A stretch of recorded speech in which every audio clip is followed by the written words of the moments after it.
Good evening, welcome to this week's episode, the most epic episode of the How to series yet. And this is episode 7. And in this week, we'll be talking about how to lay out a career plan. How to lay out a career plan. If this is your first time watching, the How to series is a practical and insightful series which goes directly to find a way to answer real life problems in the most practical and direct way possible. Every week we talk about productivity and finance and some other areas of life, but primarily on productivity and finance every other week. So thank you for joining in live this week and every other week coming. Right. So this week, last week we talked about how to set a personal income goal. I talked about the 2 million naira goal. How that 2 million naira a month is just a regular money that will not make you rich. That will just make you feel normal, comfortable, low key comfortable, not like high key comfortable.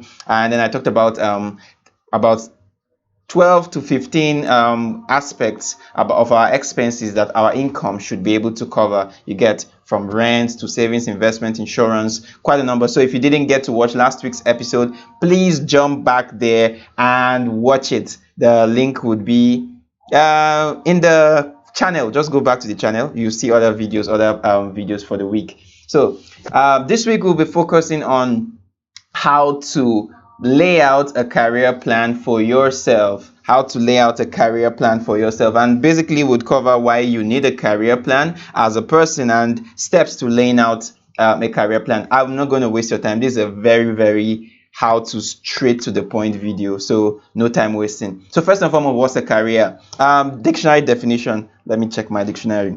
A career is your life's okay A career is your life's work, actually. A career is your life's work, an occupation undertaken for a significant period of a person's life and with opportunity for progress.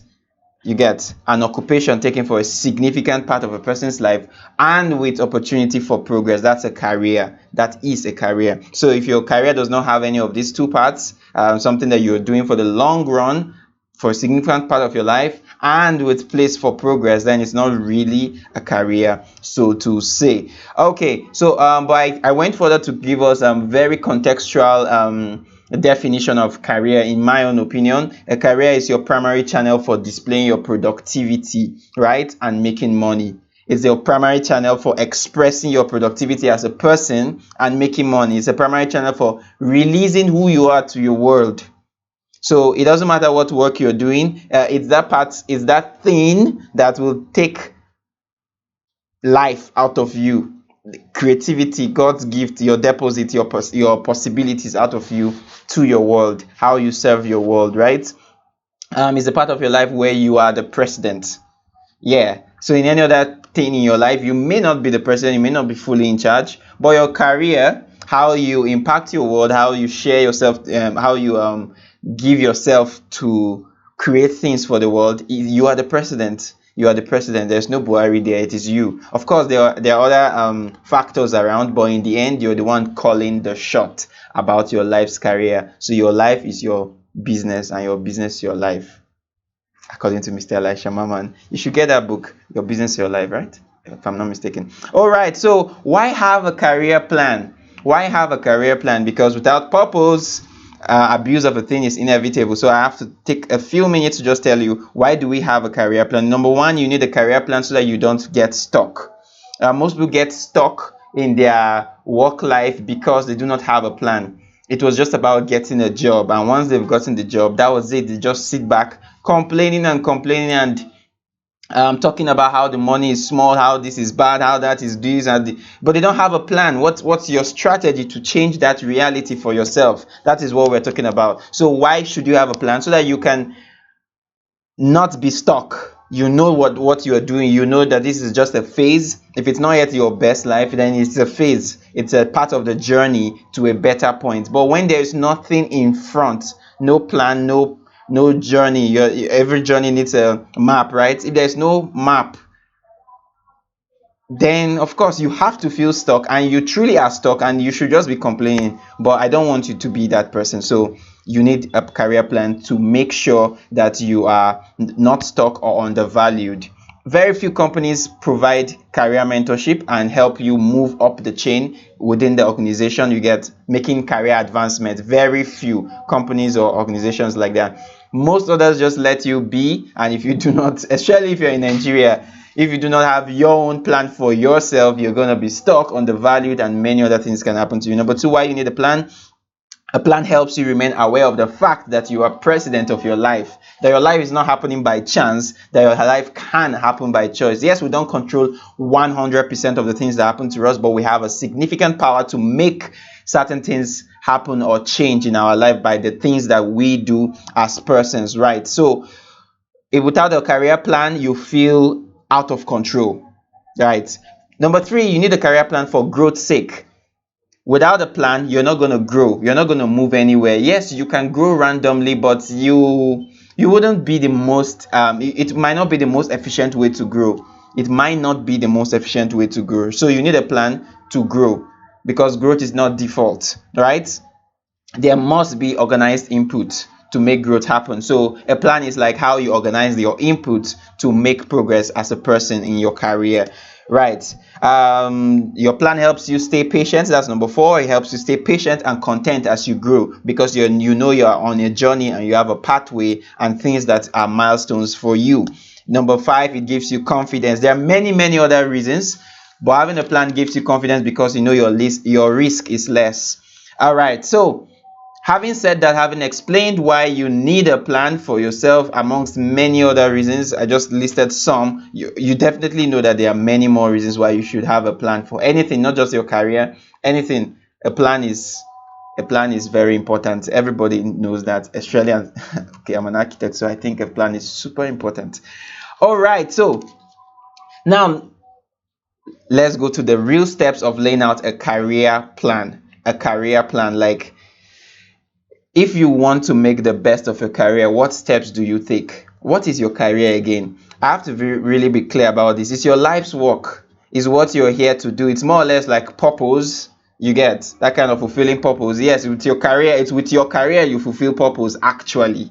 It's with your career you fulfill purpose. It's with your career you find fulfillment. It's with your career you do most of the things. Now, by saying career, most people would be thinking directly like maybe you have a job or you're working with a company, but a career is not limited to that. A career can be being part of the military. It could be setting up your own business, being an entrepreneur. That's a career path. So anywhere you're working, anything you're putting yourself to work on, it's your career. So how do you create a personal plan, a personal career growth plan for yourself? Not the one that is working for your business or for your enterprise or for your company, the one that is for you, so that you're able to make insightful decisions, right? Insight-based decisions for yourself. Number one step to setting up your career plan is to define your best life. Define your best life. Define your best life as it relates to your career.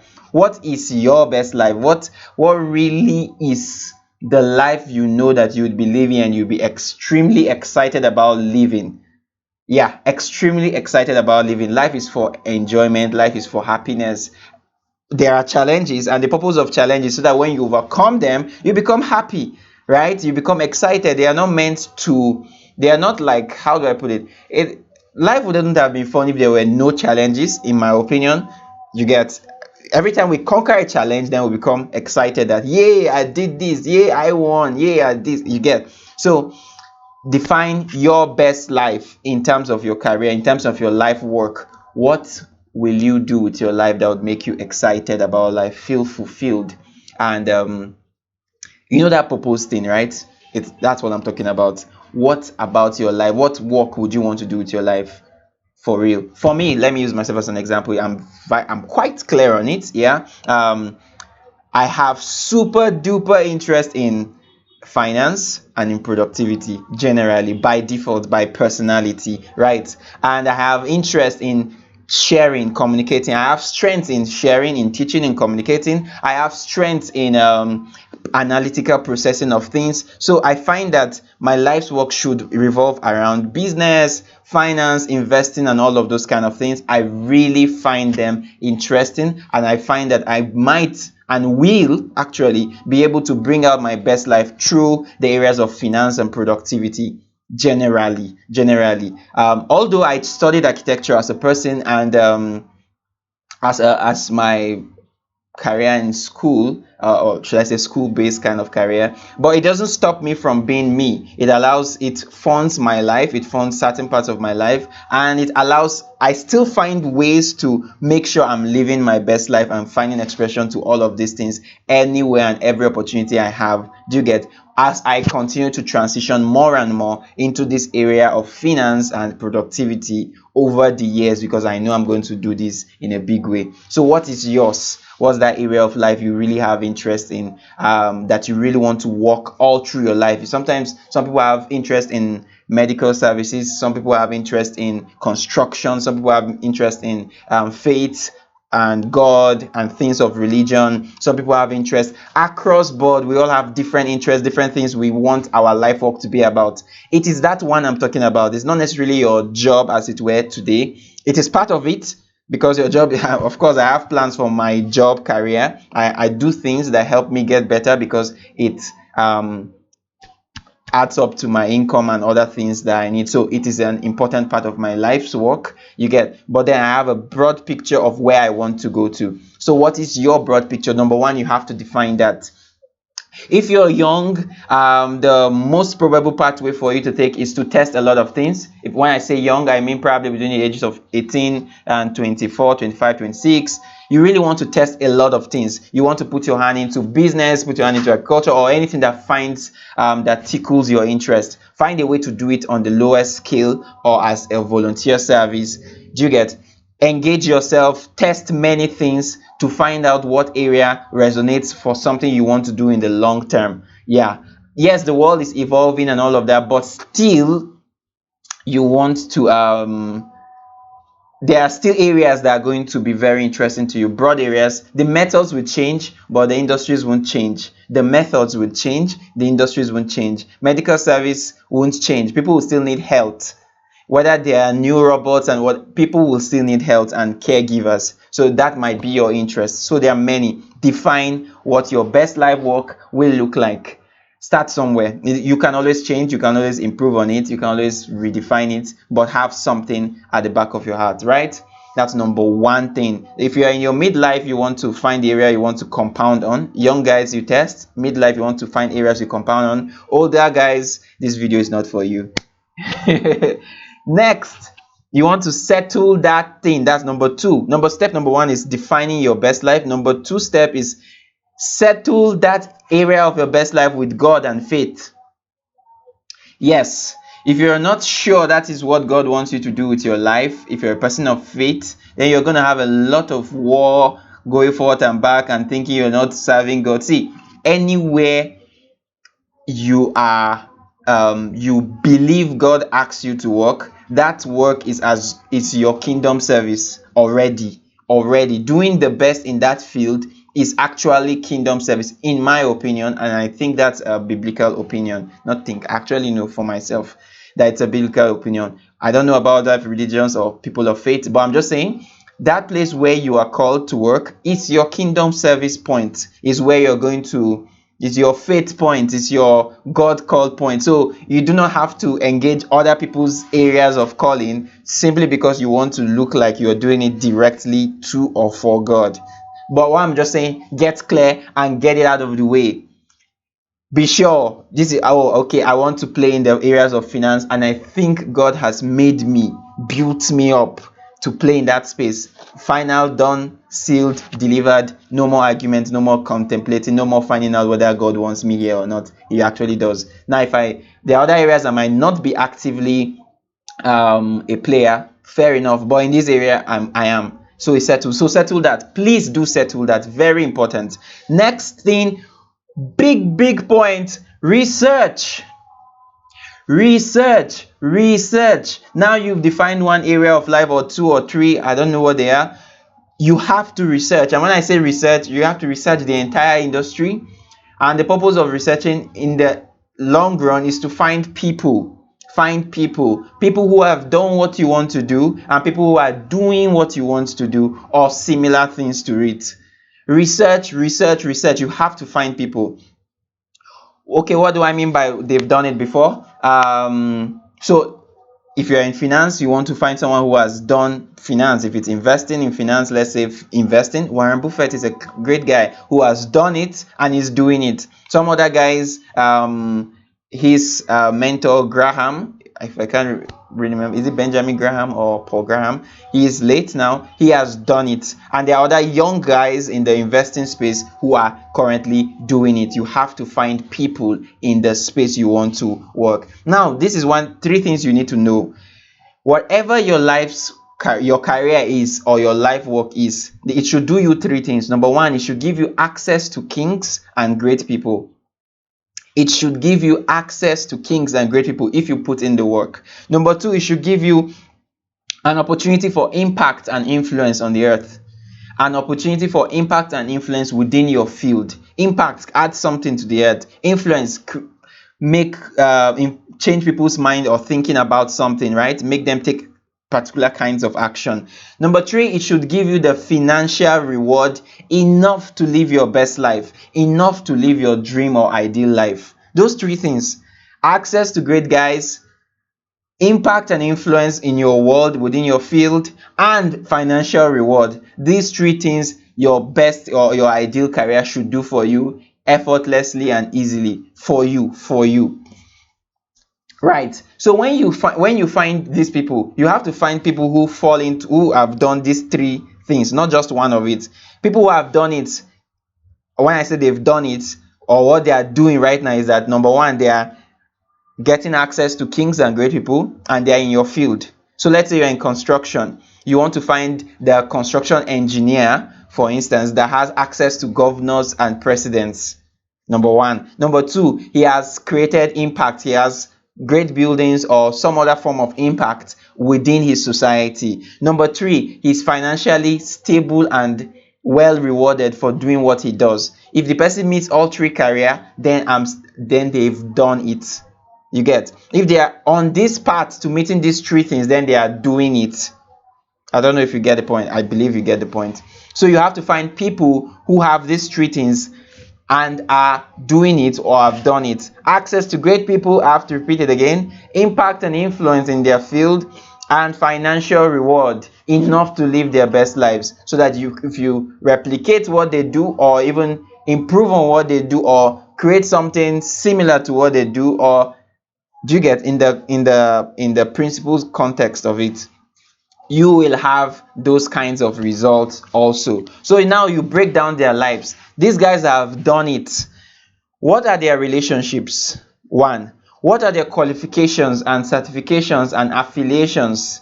Do you get? Endorsements. Who do they work with, and what certifications, endorsements do they have? Number three, how do they communicate? What are their methods of communication, and how do they communicate? How do they talk? What's the language like? What are their phrases like? What are their verbs like? What are their construction of English or whatever language they speak like, right? How do they communicate? Number four, what is their work ethic? What is their work ethic like? How do they work? What kind of work do they put in? Number five, what are their monetization strategies? What are their monetization strategies? How do they make money? Do they work for a company? What kind of company are they working for? Do they have their own private businesses? What kind of returns or turnover are they generating? Get this information. Some of them are publicly known, some you have to spend time following them before you figure it out.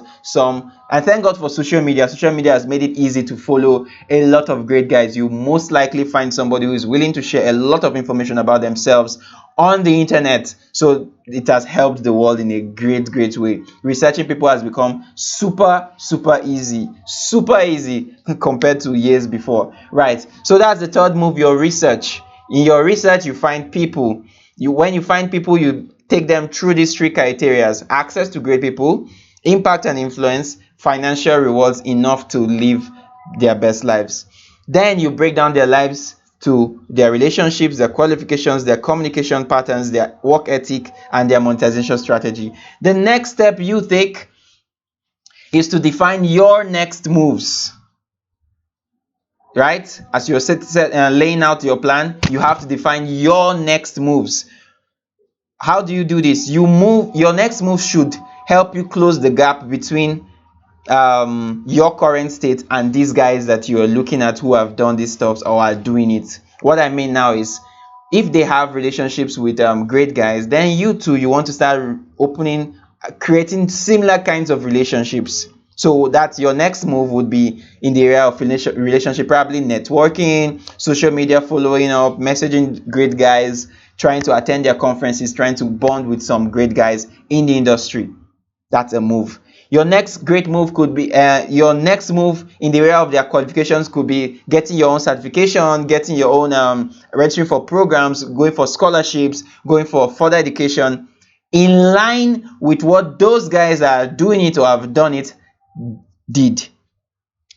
Some things in life are not negotiable and non-negotiable. If you want to create a kind of result, you might need a particular level of qualification to be able to do that. For instance, if you want to be a neurosurgeon, or you really think your life's work is to help people who have brain issues, you can never do that without going through medical college. And you can own the hospital, you can do many things, but if you really want to be the guy that saves lives, you have to go to medical college. So you have to find out what these guys have done and go get those same things or more, right? So that's your next move in that direction. So what are your next move in area of communication?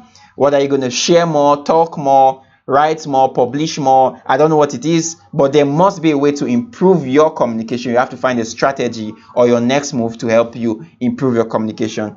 What is your next move in your area, in the area of work ethic? Are you the person who closes from work and just boom, sleeps till the next morning or watches movie every night? You might have to say, okay, I already have a 9 to 5 that takes 9 to 5. So I have to find a way to use my 5 to 9 or 5 to 12 or 5 to 5 to do something for myself. That means you're making adjustment to your work ethic. Monetization strategy. What are your next moves in that aspect? Are you going to explore opportunities available to you? Are you going to switch jobs, go to a better company? What does it take to enter a better company? Find out what it is and start making moves in that direction. I mean, better company to increase your pay. Or are you going to go private, or are you going to consult, or are you going to sell online? Selling online is a big thing. It's a big thing. Almost every person in every industry can sell online because it's online and it's 247, and there are many ways to automate a lot of things. So I'm just saying, what are your next moves in these 5 areas? You have to have a next move. You write down certain moves. Oh, relationship, these are my moves. These are the people I want to connect with. Qualifications, these are my. So when you write down all of these things, number 1, defining your best life. Number 2, settling with God and writing it. Yeah, write a lot of things. Write all these things down. Settle it with God. Number 3, you research into people. Write their names. It's not going to happen in 1 week. It's not going to happen in 1 month. It's not going to happen in 1 year. It's not going to happen in 5 years. You're going to keep doing this because number 5 says take action and repeat number 2, number 3, number 4 over and over and over again. Number 3 and 4 over and over and over again. You research, you make new moves. You research, you make new moves. You research, you make new moves. You research, you make new moves. That's it. So that's number 5. So 1, 2, 3, 4, 5. Define your best life, settle it with God, research people. I already forgot. Define your next moves, set out your next moves in all of those 5 areas, and then take action on those next moves while repeating number 3 and number 4. Okay, so that is it. That is how to lay out your career plan. I hope this makes sense. So let me show you how it really fuses together. If you have such a plan where you've seen people who have done what you want to do, you've seen people who are doing what you want to do, you've seen the gaps between you and them. This person works for, let's say, construction. This person works for Julius Berger, which is one of the top construction firm in Nigeria, and by default, because of that, he's probably earning, I don't know, 500,000, 300,000, 1 million, whatever. This person is able to live this kind of life that he's living. Oh, he has 1 or 2 other things he's doing. Oh, he's creating this much impact. I've seen this person. I've seen what he can do. I've seen what he does. Now this is my own goal. I'm going to replicate this person. I'm going to see what it takes to work for a Julius Berger. I'm going to plan to move to a Julius Berger kind of company. I'm going to gain the competence. I'm going to make the move, and when I make the move, my life will improve. I'll have more opportunity to have access to kings. I'll have more opportunity to make money. I'll have more opportunity to create impact and influence in my generation. You see that? So because you have those plans in place, you get the reward of the whys I talked about, right? The peace of mind, the confidence, the um, growth, not feeling stuck, and all of those kind of things. So that's how it ties. So your career plan is going to be built around this. Is going to be built around this. And one important thing also, which I shouldn't forget to mention, yeah, is that you have to contextualize everything for yourself. As you're defining your next move, you have to contextualize for the future.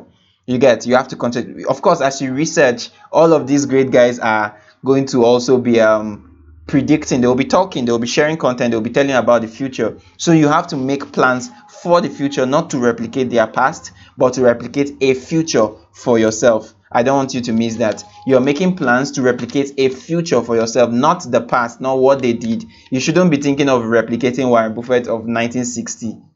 You get thinking of replicating a Warren Buffett that will exist in 2030. You understand? Something of that nature. And then, oh, one more thing. In case you're switching careers, you're moving from one career to another, and because let's say you start out as an architect and then going down the line, you now discovered you have great passion for, let's say, NGOs, helping people, you get humanitarian services, you can make the transition, study people in the new place, in the new role, do the same steps, and then gain competence. When your competence is high enough, you make the transition. People would already want you on the other side. Then you start growing again as you've already learned from this series, right? Okay, I hope you've gotten a lot of value. I hope you've gotten a lot of value from this session. I'll just give you a few quick notifications. Number one, please drop your questions. I know you may have questions. I might not have been super clear on everything because I have time constraints. I'm trying to keep it as short as possible, and it's already 20 something minutes already. If you have any question, please drop it in the comment section. Please drop. I'm going to answer every question. If you have a comment, if this really made sense to you, please let me know in the comment section. Like the video and subscribe to the channel also. Next, I want you to if you're not part of the High Performance Network, kindly join the High Performance Network. I'll put a link in the description box below. You can join the High Performance Network. Quite a number of training that will help you gain all of this kind of competence, where I work with you one-on-one or as a group will be shared. We're currently working on a training program in the Wanting Business Consult, and once it's ready, you're going to know about it. Just be in the loop. Your career can really make great moves if you have a plan to make it happen for yourself. If you want one-on-one coaching, the link will be there in the description section. And Amber Investment Club is coming very soon, this month. So keep in the loop. If you're part of the High Performance Network, you will definitely get a mail from me informing you about how it works. All right, thank you so much for watching up to the end of this video, and God bless. Until next week, we'll be talking about finance. Next week's episode is definitely going to be about finance, and it's going to be a fantastic topic. Fantastic topic. So thank you once again for being a part of the How To series, and see you next week. God bless, and bye bye.